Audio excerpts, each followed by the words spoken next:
Hey everyone, welcome back to the channel. Today, we're tackling a hot topic that's perfect for 2025.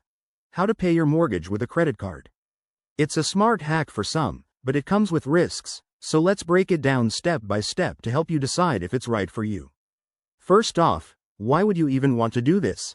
In 2025, with rising interest rates and credit card rewards at an all-time high, paying your mortgage via credit card could earn you cashback, points, or miles. Imagine turning your biggest expense into free travel. But before you get excited, remember that not all mortgages allow this directly, so you'll likely need a third-party service like Plastiq or Melio. Let's walk through the steps. Step 1.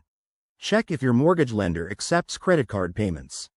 Most don't, so sign up for a reliable bill payment service that partners with credit card companies. Step 2. Link your credit card to the service and enter your mortgage details. These platforms act as intermediaries, paying your lender on your behalf. Step 3. Make the payment through the app or website, but watch out for fees, typically 2 to 3% of the transaction amount. Step 4. Ensure you pay off your credit card balance in full to avoid high interest rates, which could negate any rewards. Now, the pros. You'll rack up rewards points and potentially boost your credit utilization if managed well.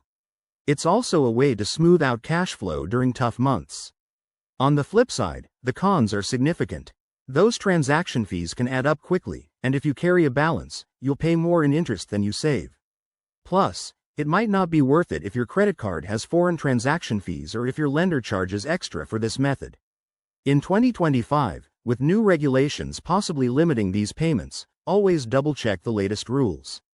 My advice? Use this strategy sparingly and consult a financial advisor to avoid debt traps.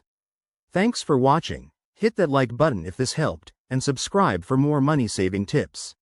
See you next time.